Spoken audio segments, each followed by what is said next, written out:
Ladies and gentlemen, good day and welcome to Northern Arc Capital Q2 FY2026 earnings call. As a reminder, all participant lines will be in the listen-only mode, and there will be an opportunity for you to ask questions after the presentation concludes. Should you need assistance during the conference call, please signal an operator by pressing star, then zero on your touchtone phone. Please note that this conference is being recorded. I now hand the conference over to Parth Jariwala from DAM Capital. Over to you, sir. Thank you. Good evening, everyone. Welcome to Q2 FY2026 earnings call of Northern Arc Capital Limited. I thank the management for giving us the opportunity to host the call. From the management team, we have Mr. Ashish Mehrotra, Managing Director and CEO, Mr. Atul Tibrewal, Chief Financial Officer, Mr. Parthasarathy Ralabandi, Group Risk Officer and Governance Head, Mr. Chetan Parmar, Head Investor Relations. Without further ado, I'll hand over the call to Mr. Ashish Mehrotra, MD, for his opening remarks, post which we can open the floor for Q&A. Over to you, sir. Thank you. Hey, thank you, Parth. Thank you very much. Good evening, everyone. I'm delighted to welcome you in today's call. Thank you for joining us for today's conference to discuss Northern Arc Capital performance for the quarter ending September 30th, 2025. I'm also joined by my colleague, like Parth said, Atul Tibrewal, our CFO, Parthasarathy Ralabandi, our Group CRO and Governance Head, Jigar Seta, Head of Strategy, Chetan Parmar, Head of Investor Relationship. Let me begin with macroeconomic environment. I think India continues to demonstrate remarkable resilience despite global uncertainties, including tariff-related pressures, geopolitical tension.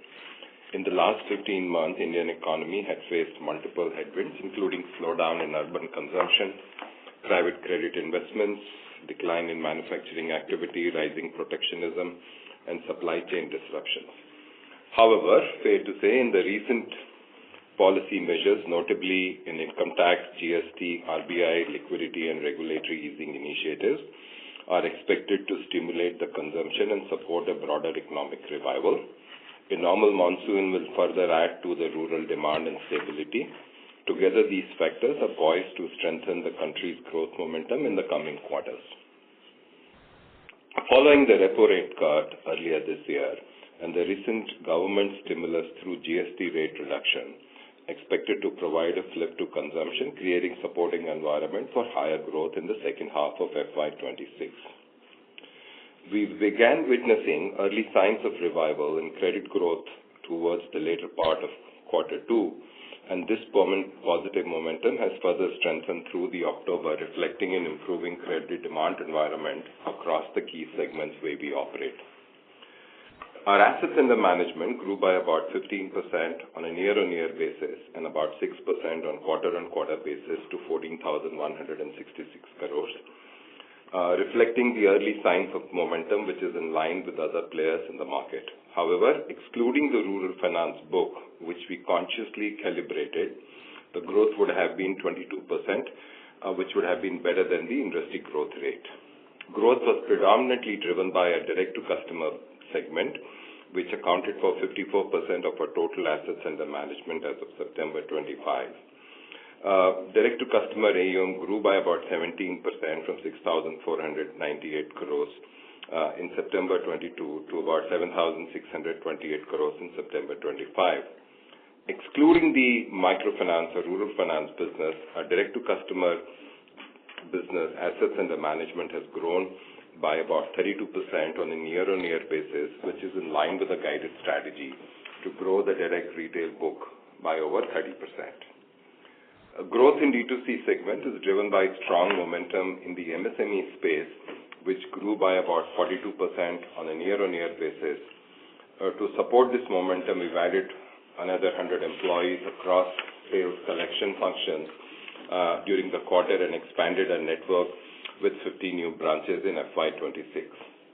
These investments further strengthen our infrastructure, position us for sustainable growth in the coming quarters. MSME is a very vast opportunity which we are trying to make conscious efforts to grow. We are also building this brick by brick as it gives us a long tenor annuity income of secured asset pools. Our consumer finance business continued to demonstrate healthy momentum. Our assets under management has grown by 24% on a year-on-year basis. We are witnessing early signs of pickup in consumption demand, driven by credit demand supported by recent GST rate cuts and ongoing festival seasons. This positive trend has extended into October this year. We expect the credit demand in the second half of the year to be much better than that what we witnessed in the first half for this segment. Coming to rural business, we have consciously calibrated a microfinance portfolio while largely retaining a strong operational base of 285 branches, over 1,900 employees. Our incremental PAR 0 plus accretion has now reverted to the pre-stress level, reflecting a steady improvement in the portfolio quality.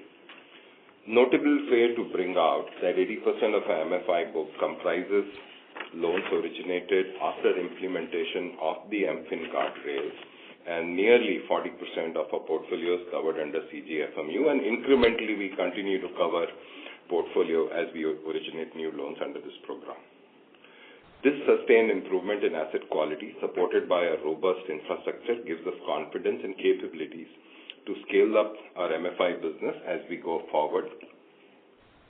Our intermediate retail, part of the credit solution business, has recorded a healthy growth of 13% on a year-on-year basis. Building on the recent GST cuts and festival season-led demand, we remain optimistic that the credit growth in the second half of the year will be stronger than in the first half, consistent with the guidance shared in our earlier calls. Our fee-based business, a key differentiator for Northern Arc, continue to complement our lending operation. Our performing credit funds has grown by 14% on a year-on-year basis to 13,196 crores. In addition, a few new funds in pipeline we expect to launch in the coming quarters, which will further enhance our assets under management and then strengthen our fee income. This underscores our strategic focus on building a comprehensive credit solution ecosystem rather than solely relying on the balance sheet-led model. Turning to asset quality, our credit performance remained best in class, supported by prudent risk management and conservative provisioning philosophy. We continue to maintain a very high-quality portfolio by proactively providing for stressed and unsecured exposures. The credit cost for the quarter improved to 2.7% compared to 3% in quarter one of this fiscal year, resulting in H1 credit cost of 2.8%, which remains well within our guidance of around 3%. Improvement was primarily driven by revival in consumption trends and improving economic environment, leading to stronger collection in the consumer finance segment. We also witnessed a decline in MFI provision, supported by our portfolio calibration and the fact that 80% of our book now in line with the new MFIN guardrails, and 40% of that is covered under the CGFMU. Additionally, our analytics-driven collection and recovery initiative further strengthen recoveries and help contain slippages.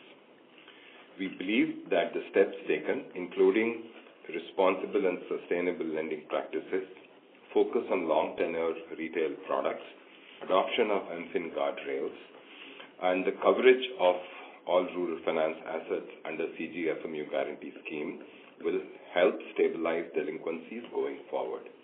In addition, we have further strengthened our collection infrastructure, which is expected to drive continued improvement in recoveries across our retail portfolio in the coming quarters. Having said that, H125 credit cost stands at about 2.8%. As we move into the second half of the year, we believe we should hold on to this momentum and numbers by end of the year and have a credit cost in a range of 2.6 to 2.8% that we guided during the quarter one results. On the funding side, we're seeing the great work by our treasury team, able to negotiate to ensure that the passing down of the rate benefits reflecting in our borrowing cost. And that started reflecting starting from Feb to June borrowing we've done, which is lower than the MCLR rate. And I'm sure my colleague Atul will share more details about it later in this call. Overall, these positive development gives us a confidence that we are well positioned to achieve our guided AUM growth of 22% and ROA around 2.8% plus for the year FY26. With that, I will now hand over the call to Atul to walk you through our Q2 numbers in detail. And thanks, Atul. Over to you. Thank you, Ashish, and good evening, everyone. I appreciate all for joining the Northern Arc Q2 earnings call. Let me walk you through the financial performance. Our assets under management stood at 14,166 crores, reflecting a growth of 15% year-on-year and 6% quarter-on-quarter. Within the AUM mix, the direct-to-customer business contributed 54%, of which MSME finance was at 22%, consumer was at 26%, and MFI consciously calibrated at 6%. Net interest income for Q2 stood at 322 crores, which is up 12% YOY. The yield on advances have improved by 10 basis points quarter-on-quarter to 16.3%, and the cost of fund improved by 40 basis points quarter-on-quarter, resulting in NIM expansion of 40 basis points quarter-on-quarter to 9.3%. As Ashish highlighted, banks have started to pass on the benefit of the repo rate cuts through reductions in the MCLR. During Q2 FY26, banks' MCLR declined by close to 25 basis points. Of the cumulative 100 basis points reduction in the repo rate so far, about 40 basis points has been transmitted to the borrowers. This combination of lower MCLR rates and the repricing of our existing borrowing resulted in a 40 basis points sequential decline in our cost of funds to 8.5% in Q2 FY26 compared to 8.9% in Q1 FY26. The net revenue, including the fee income, rose 10% YOY to 344 crores.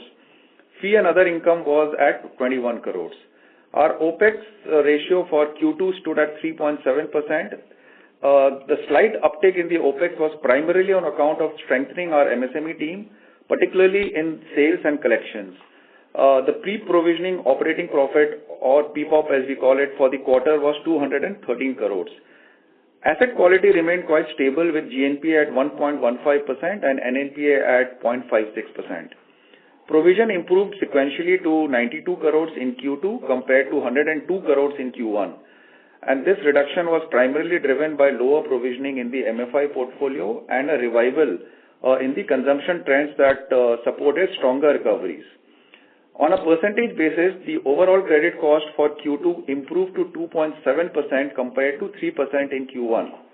And as Ashish highlighted, we expect credit cost to remain stable in the range of 2.7 to 2.9% in the second half of the year.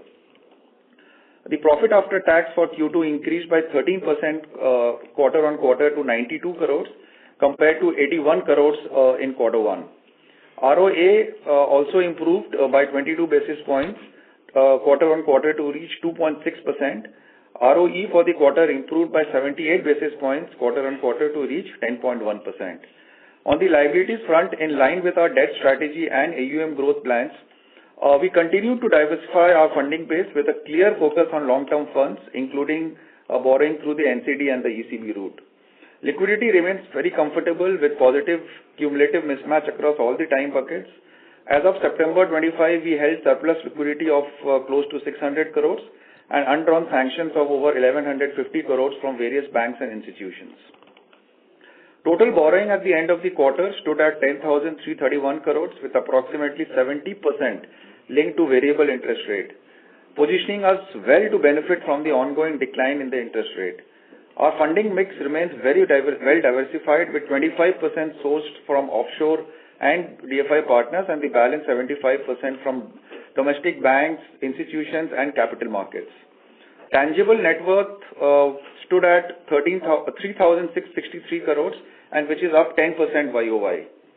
We have strengthened the balance sheet materially. Our debt equity ratio also improved from 3.9 in March 24 to 2.8 times as of September 25. Capital adequacy remains quite strong at 24.6%, well above the regulatory requirements, giving us ample headroom to grow the balance sheet over the next 3 years. Thank you so much.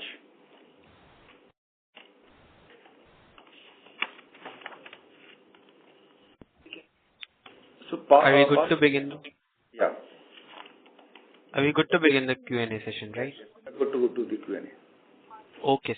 So thank you very much. We will now begin the question and answer session. Anyone who wishes to ask a question may press star and one on their touchtone phone. If you wish to remove yourself from the question queue, you may press star and two. Participants are requested to use handsets while asking a question. Ladies and gentlemen, we'll wait for a moment while the question queue assembles.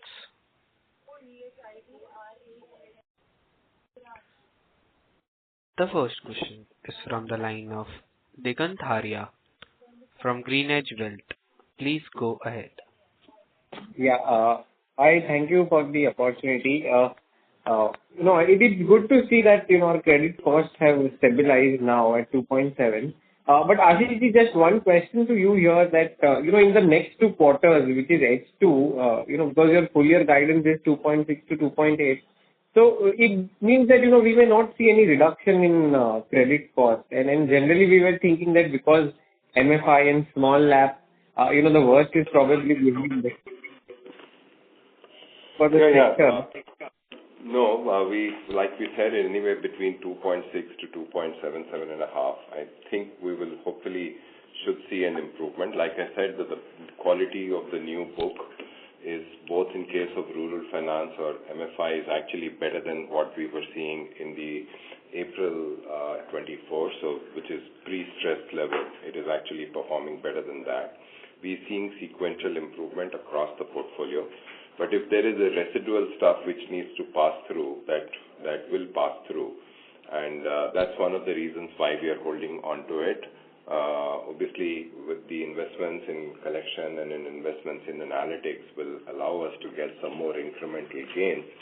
That's the position we're taking. It's always good to be prudent and make promises which we will give you positive surprises in.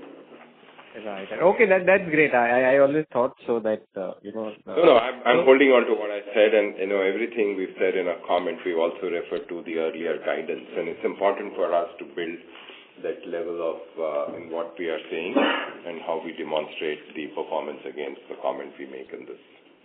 Perfect. Ashish, my second question is on the partnership business. Maybe the last 12 months the growth was slow because, the underlying NBFC ecosystem in high yield lending itself was going through this entire macro stress. Next 12 months, do you expect better growth rates in the placement business and the partnership loan book, which is say around 6,700 crores? Is that possible? I think, we look at credit solution as a single cohort. And if you refer to a slide, I think we are a very unique franchise with ability to underwrite large pool of retail loan across 7 sectors of retail credit, process that through our own bespoke tech platform, underwrite it through a time-tested model, give it to institutional investors, give it to retail investors through our bonds platform called Altify.ai, invest in our funds, performing credit funds, and support from balance sheet. And I think that's the sequence we want to follow. So the focus is more towards building a holistic credit solution business rather than a simplified balance sheet-led approach. Right. Okay. And just the credit costs for this division, the partnership division was slightly higher this quarter versus last quarter. Like We hold some prudent provision in it. We've said that even earlier. I think those are incremental overlays we've taken, and as in the coming quarters, as we run through the situation, as we continue, we are seeing the improvement. The partner should also see the same improvement, which we're seeing in the flow rate. We will start releasing what needs to be released. Great. And then now my last question is on the OPEX, that this quarter was slightly higher. Was it because of the collections infra we are building in the small lab? The idea was to proactively also build back on the both, while we continue to hold the infra on the rural finance side, but we also wanted to build a lot more on the direct lending capabilities, and I thought it's a good thing for us to initiate it. We spoke about it. But our guidance on that remains range-bound. Our OPEX will remain between 3.6 to 3.7.5% to 3.8%, around that range. We are over that 4% mark long time back. We made the right set of investments. and if we continue to make investment, will remain well within the range point. You will see a movement between a quarter, and that's depending on how do you prioritize what expenses you undertake, but on a full year basis, we should land between 3.7 to 3.8. Right. Perfect. Ashish ji. Thank you so much. Wish you all the best, and hopefully we wish to see 100 crore plus quarter soon. Thank you so much. Yeah. Thank you. Thank you. The next question is from the line of Shweta from Elara Capital. Please go ahead. Thank you, sir, for the opportunity. Sir, could you throw some light on MSME credit, and have we to yet to assume that the challenges haven't subsided fully, because your transaction volumes sequentially have been slightly sluggish. The placement volumes also have been softer. Are we still sensing some challenges or pressures, or it's more to do with being slightly cautious? Shweta, thanks. I think, like we said earlier, we continue to follow a calibrated and a little bit cautious approach.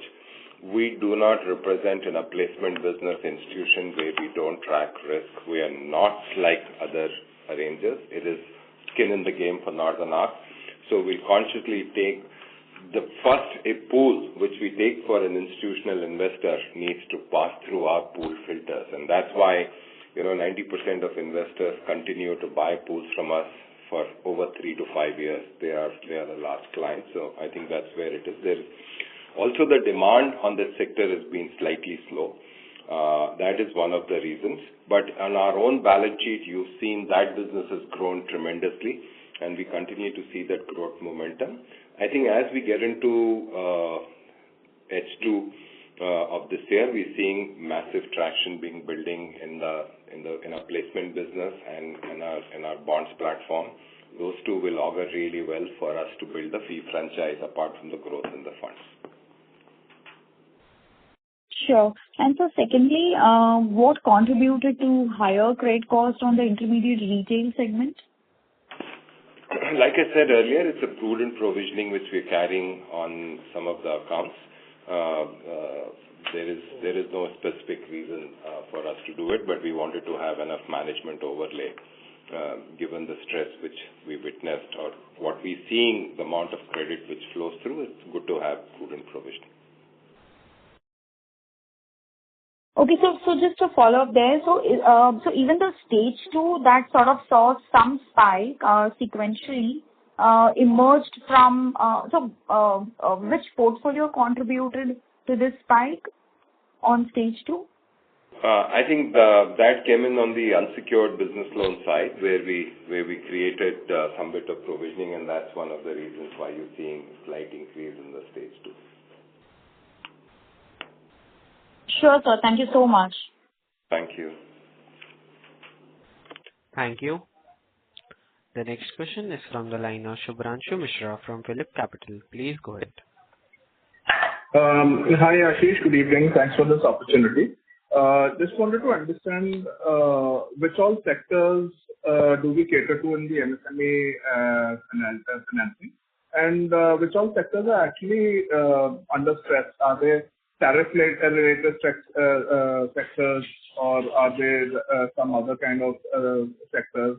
I believe we have a huge concentration in Tamil Nadu, which again has some hotspots for MSME, like Coimbatore, Tirupur, so on and so forth. So if you can speak about specifics within the MSME scenario, it would be great. Thanks. Okay, the way to look at our MSME business is a pretty broad spectrum. Our primarily big focus is to do lending with an average ticket size of 10 to 8-15 lakhs, which is secured by hard collateral based on perfect collateral with full MODT registration and customers being under it. This is the financial or the projected income or the imputed income or the derived income. So that means that's a very good quality business for us. We have a financing, and we're not seeing any stress. And there's a smaller component of an unsecured business loan, which is secured through by leveraging the RBI's filtering of 5% loss coverage. So I in our piece, that's the one way. So one, we cut it at 50. Our risk philosophy is pretty comprehensive, and we look at the risk both at a product level, geography level, going down to state level. To the point made both at a portfolio, whether it's to do with the rural finance portfolio or an MSME portfolio, nowhere we'll have more than 26% of our exposure in any district. Across product can have more than 5% of exposure. So we have this hard-defined rails which we follow. That, to my mind, is the true power of a diversified lending business to ensure that you're able to navigate across cycles than expected. Understood. And my second question is on the MFI. We do CGFMU insurance. So what is the math of the insurance? When does it kick in? And my sense is that unless one has less than 2% kind of GNPAs, doing an insurance with CGFMU doesn't really make sense. So in that case, is our MFI business built for more than 2% GNPAs? No. I think let's. I want to make one thing very categorically very clear.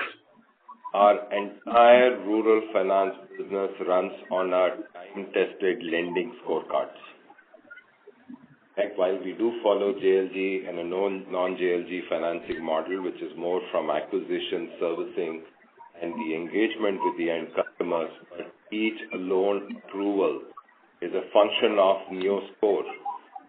And we've, fair to say, at some point in time, we've underwritten over 60 million loans, either directly or indirectly. So scorecards determine whom we're going to lend. We've tested this scorecard again and again, and the all new sourcing effective March this year onward is under CFMU. Scorecard is actually non-negotiable. So we've tested it across last 36 months. We looked at it. We've done the look back. We've done the look forward analysis to ensure what quality of customer we want to do. We've also said that 80% of our all book, including new and old, follows the MSME guardrail. It means the quality of new assets is significantly better. Par zero accretion on the newer vintages is less than 45 basis.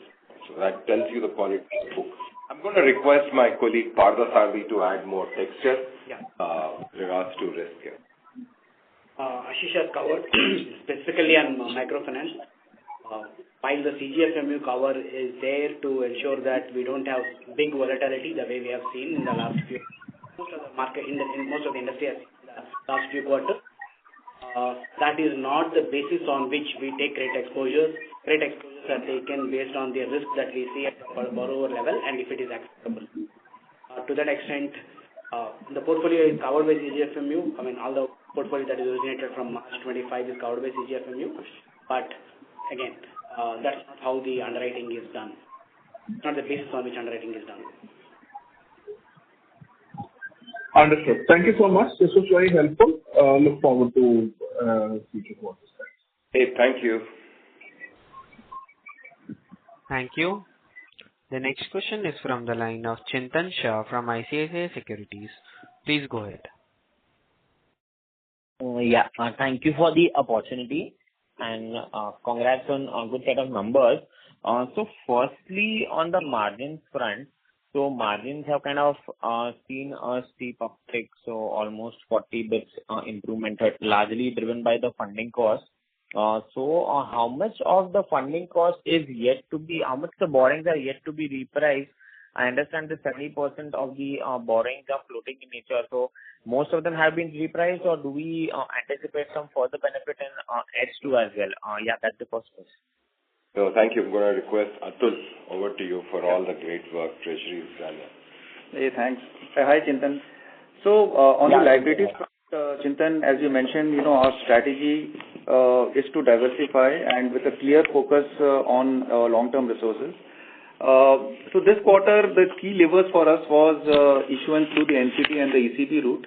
So the cost of fund, incrementally for us has been in the range of 8.7% consistently, which is best of the class in terms of our rating category. You will not have too many NBFCs with such a cost of fund in the AA minus category. Nevertheless, on your question of the interest rate, we have availed 50% of the benefit of the MCLR cuts, but repricing of around 50% of our balance liabilities is yet to happen. That will gradually happen in December and March quarter. Most of the borrowings actually takes place in the later half of the year, and most of them will come up for repricing after completion of a year or so, in December or March quarter. So we have good amount of headroom for further reduction. So we are very hopeful of a good set of numbers going forward as well. 70% of the interest rate is variable for us. Borrowings is variable for us, and this is very advantageous as far as the declining interest rate environment is concerned. So yeah, so this is a key contributor for us in the form of increased NIM expansion during the quarter. Sure. So if you could also break that 70% into how much of that is linked to repo, MCLR, 3 months, 6 months, 1 year, as much as possible. So I would say around 50% of that 70% would be linked to 1 year MCLR, and the balance would be 6 months, 3 months, or T-bills as well as the repo rate. So, but 50% would be 1 year MCLR, and most of the 1 year MCLR would have come up for repricing only in the later part of the year. But one good thing is that incrementally we are seeing not only we are getting the benefit of the lower MCLR, but the spreads have also come down. And the other important feature for us was the issuance of NCDs. I think that is very key to us. We have successfully raised a large NCD issuance in the previous quarter, and we'll be doing more such issuance in the coming quarters as well. Sure. Now, on the OPEX front, actually, if I understand, the OPEX looks elevated largely because of the fee and commission expense. And if you look at the DuPont, the OPEX is like around from 3.5 to 3.7, but still that is some 2.4% increase in the employee cost. So, but this 3.7 should largely be the peak. So, more we don't expect any rise from that. This is largely in line with our guidance, right? No, Chintan, the fee and commission that you see is actually netted off from the interest income, because this is the servicer fee that is paid for the partnership business, and this is in the investor presentation that you see. This is netted off in the interest income or the yields. So the OPEX of 3.7% is largely the employee cost and the other OPEX. And that has slightly increased, and as Ashish mentioned, primarily on account of the collection infrastructure that has been built over the last 3 to 4 months. Sure. So this is likely, is there any scope for reduction here or no? Or this will be I think this is, the guidance we had also given that we'll be, in the range of 3.7 to 3.8%. During the year, and I think we are still sticking to that guidance. We don't see too much of a movement as far as the OPEX ratio is concerned. It should be in this range going forward as well. Sure. And I think if you could just help us with the number of 1+ DPD, if at all we can share that number for the portfolio, and how much was that a quarter ago? Can we share it offline? If you run it by product, it will take much longer. Chintan will share it with you offline, if that's okay with you. Sure, no worries. And so just lastly on that HFC exposure, so any update on the HFC exposure? Where are we in terms of the legal process, or have we started to take the accounts payment in our books? So any update on that? We've been doing that from the very beginning itself, when we did the direct assignment. We hold the title documents, all that is there, but and NASH, obviously, we've been presenting NASH, and the title documents are in our custody. We're working through with them. Since this is under sub judice, it will be unfair for me to disclose more. Okay.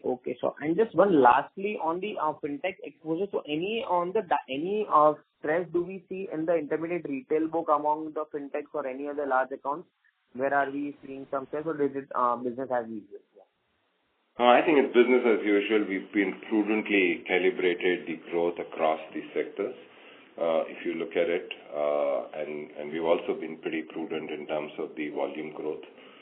We don't want to unconsciously want to ensure we consciously look towards the high quality underlying assets when we finance and the lending practices, and that's why the Q1 growth was, or the H1 growth was largely muted at 15%.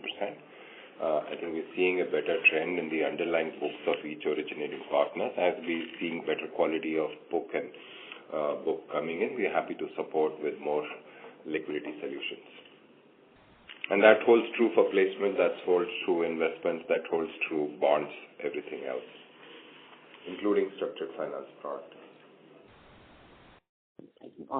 Sure. Thank you. I think that's it from my side. Thank you, and all the best for the future quarters. Yeah. Thank you. The next question is from the line of Hitendra Pradhan from Maximal Capital. Please go ahead.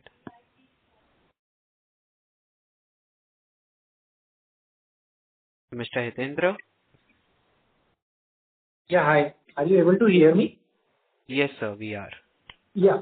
So, sir, first question on the credit cost. So we have gotten at 2.7% for this quarter. Now, a large part of it is also contributed by, higher credit cost in intermediate retail, which you said is part of a prudent framework. And the other thing is MFI. Now, given that both these things may not be sustainable in the next year, what kind of credit cost guidance would you look at the new book in FY27? Hey, like I said, if you see, for intermediate retail, we created an overlay of prudent provisioning. We spoke about it. You've seen an improvement in the consumer from what it was in Q1 to Q2, and so is in rural. Like I said, that our new book, which we are originating, and if I look at it over the last 10 months, 12 months book, it is performing better than the pre-stress level. We're looking at the par zero accretion, and I spoke about it. It is lower than what it used to be around January 24 to April 24, which was a good period of the book. So we are pretty confident around on it. If there is something we are holding on to, overall credit cost of range bound between 2.6 to 2.8, and that's the number we believe is well within there. I know it's a little bit of a conservative piece. I'm also personally very confident that we should do better than these numbers. No, sir, that is for FY26. But, you mentioned that what has to pass through will pass through. So that is all right. But given, the situation right now, what can we assume for next year? Oh, I think next year, like we said, I think we should see as you build the quality of this book, if you're going to end this year at 2.6 to 2.7, the following year our credit cost should be between 2.3 to 2.5% here, or 2.6%. It shouldn't be more than that. That's where it is. That's the quality of business we speak of. We've always said that we'll remain between 2.5 to 2.7. Our target is to get lower than that, but that's the number. Okay. And on the fee and other income in the ROE tree, we see that in this quarter, this has been subdued at 0.6%. So, maybe because of stronger credit filters that we have used. But, going forward, as things stabilize, where do we want this number to be? Again, more from a next year's perspective rather than the remainder of the year. Like we said, last year this number was about 90 basis points. I think if you look at it on a full year basis, we should be close to 85 to 90 basis points. And as we go forward with the credit demand picking up, this number should be upward of 90 to 110 basis points on a forward looking. That's what we're working towards. So growth in funds, growth in placement, growth in bonds platform, all of these are strong fee lines, and we have all of those capabilities. Last quarter particularly was slow also because the credit demand, offtake only happened around mid of September. correct. Till then, even on the vehicle finance or some of the other pieces, we were not seeing as much of demand. As we see the demand picking up, I'm pretty confident on an overall basis we should land upward of 80 basis points for the full year. Okay. And on the cost within a quarter will happen depending on the environment, what you want to do, transaction you want to take, not take. Like I said, we only represent transaction which pass through our risk filters. Yeah. So sometimes we let go of stuff which we don't think is the right thing to take for our investing partners to look at it.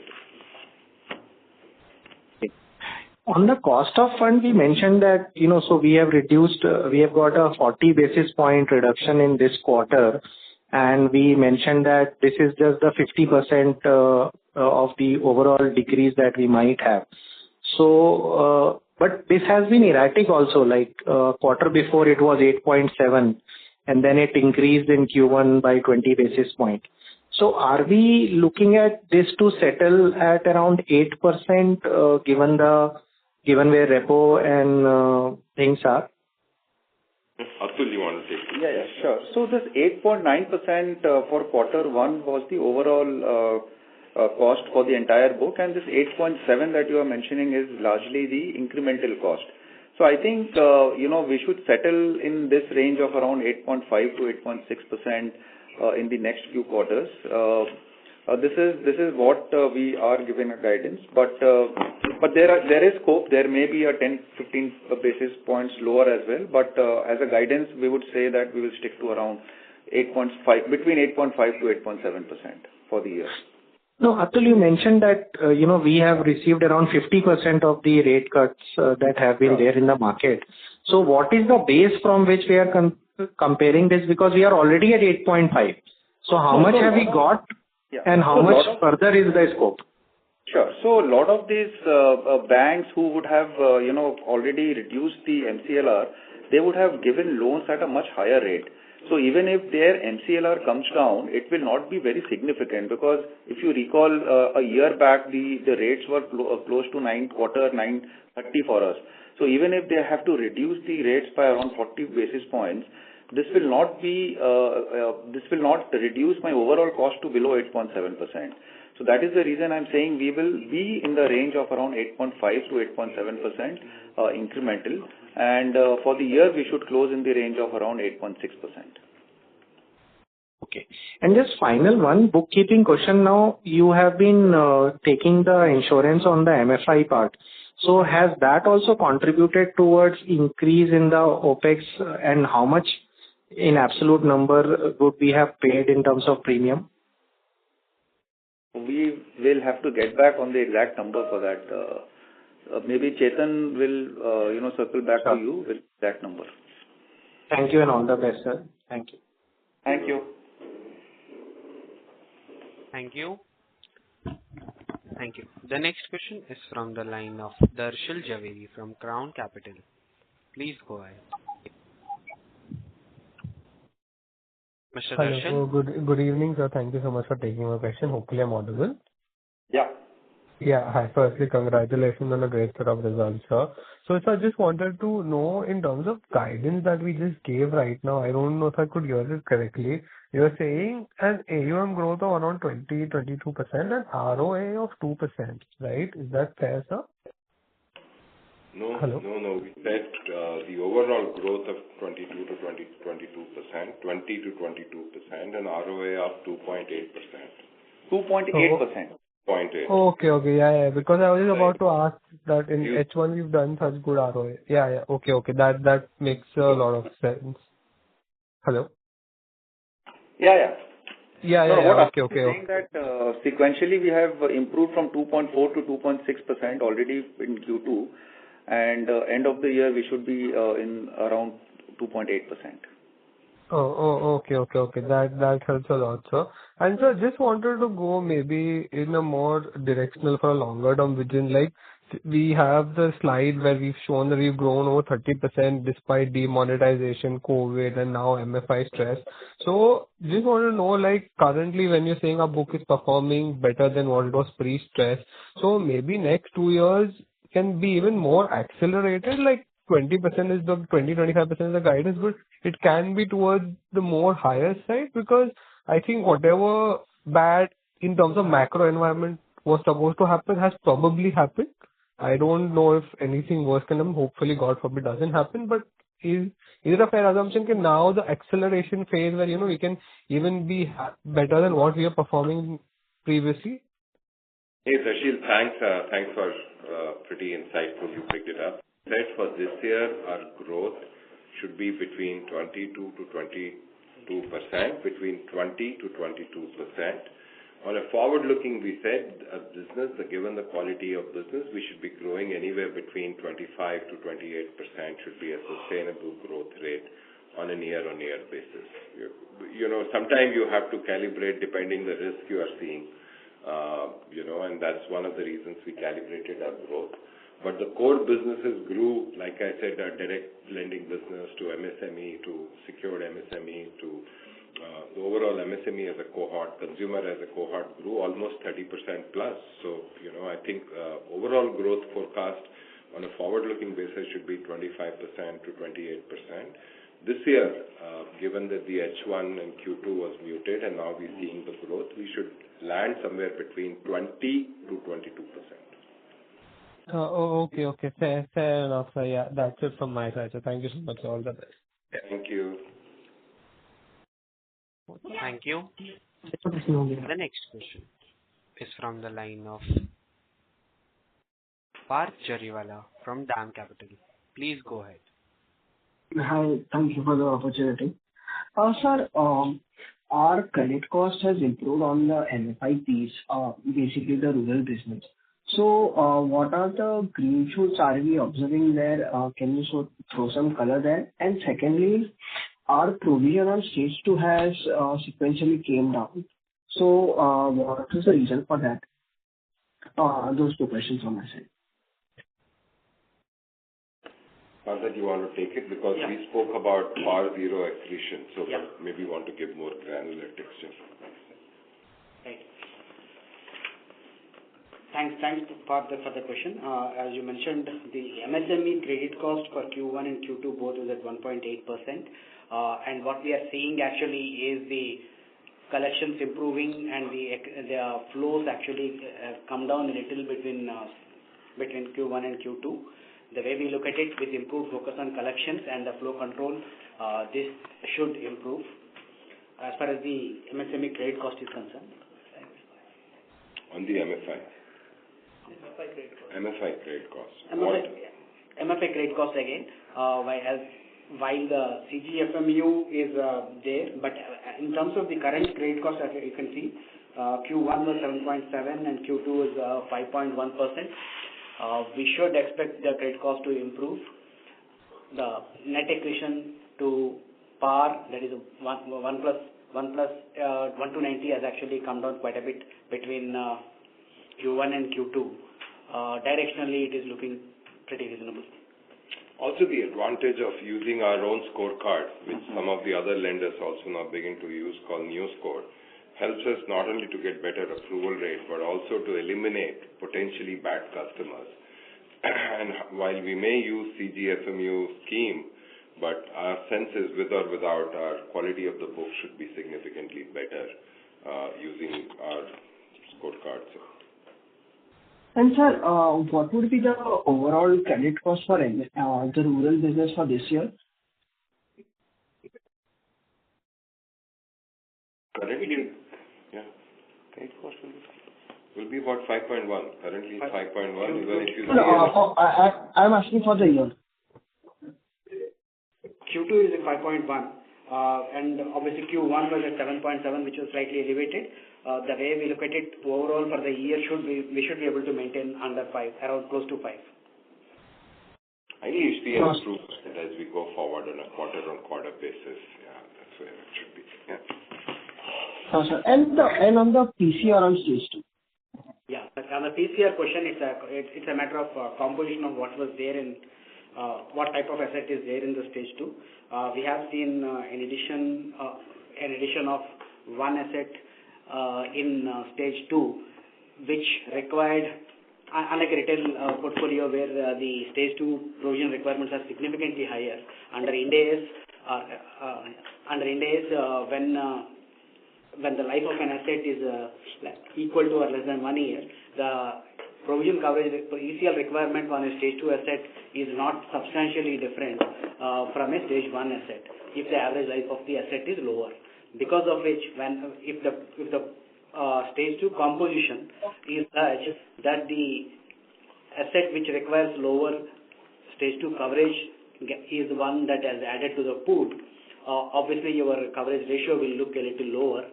It's just the model remains intact, all the rates remain intact, and it's just a composition of stage 2.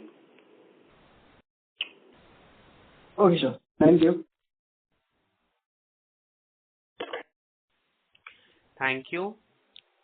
The last question comes from the line of Bharat Sharma from 3 Sigma Asset Managers LLP.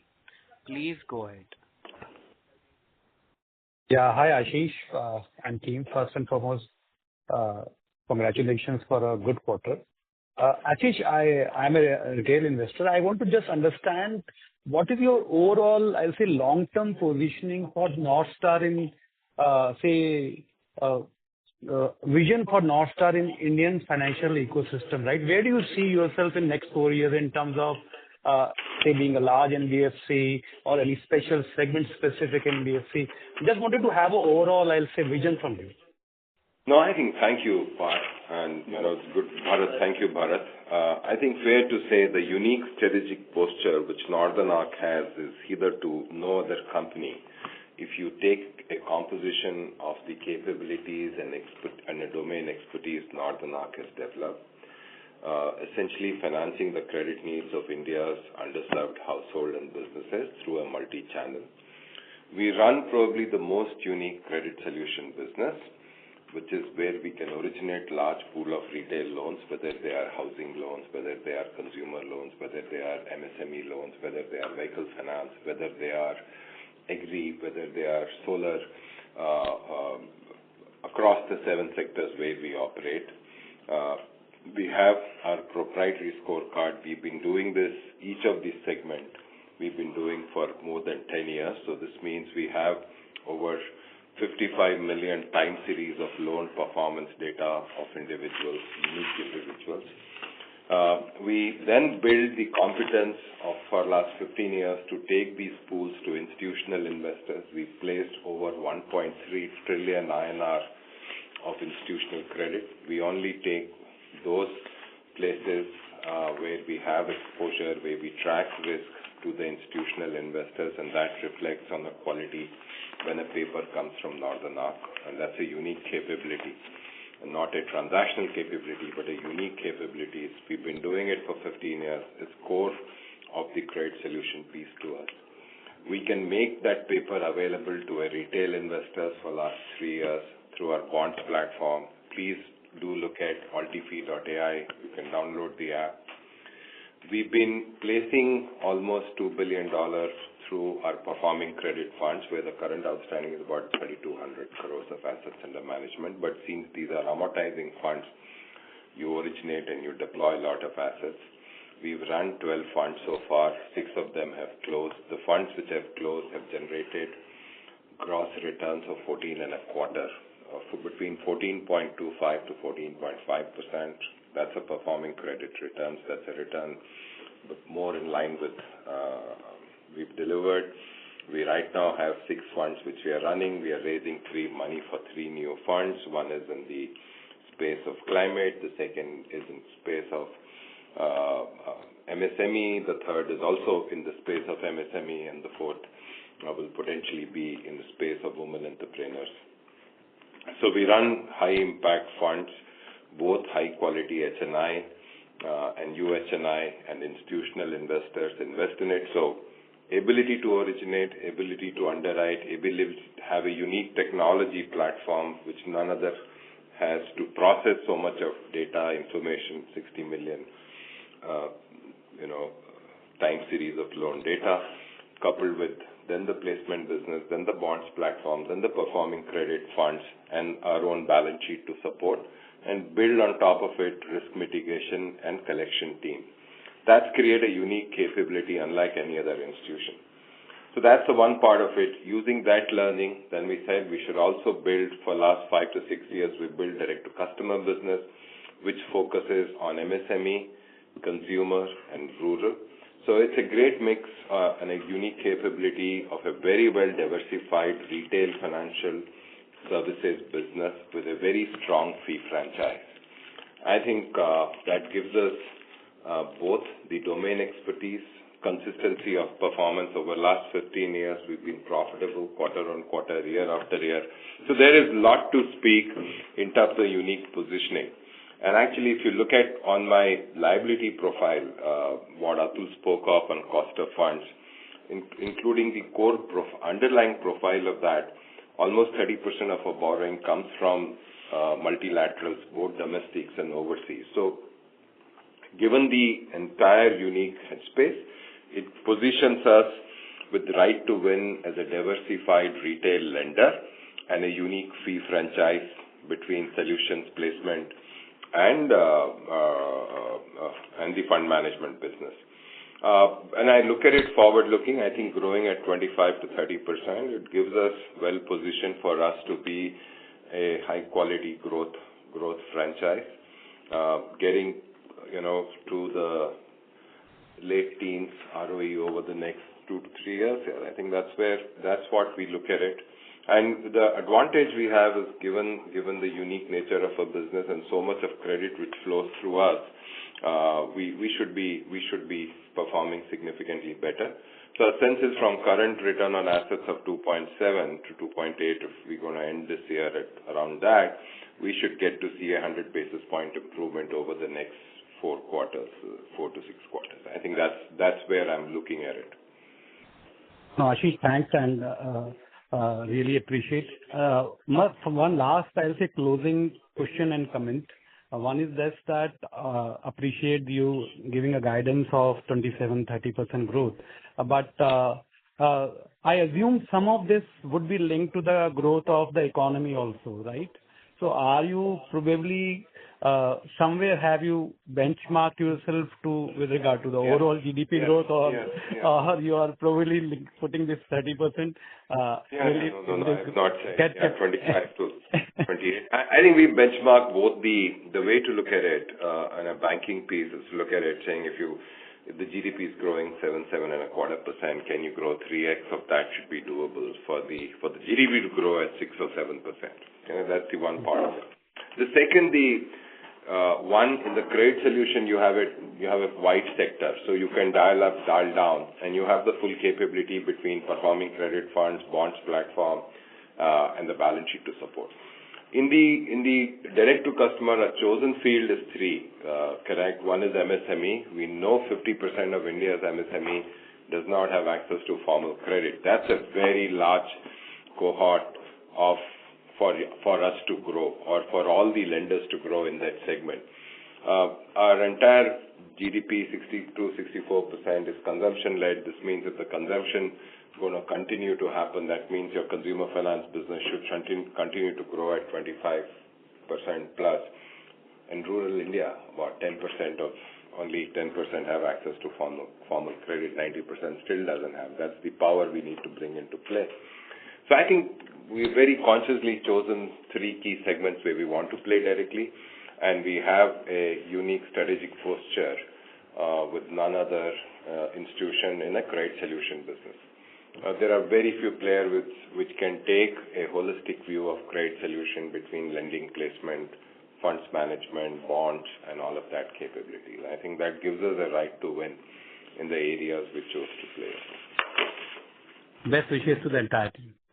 Thank you very much. Thank you for asking a very insightful question and making me to think. Thank you. Thank you. Hey, thanks. There's no other question. Yeah, that was the last question. I now hand the conference over to the management for closing comments. Thank you very much. We truly appreciate the active participation and insightful questions, which makes us think, makes us work harder. We stand committed to building a high-quality franchise. Thank you all. Have a great weekend and have a great rest of the year. Thank you. Thank you. Thank you. Thank you all. On behalf of DAM Capital Advisors, that concludes this conference. Thank you all for joining us, and you may now disconnect your lines. If you found this video helpful, please like, share and subscribe to Concall India for latest upcoming Concall.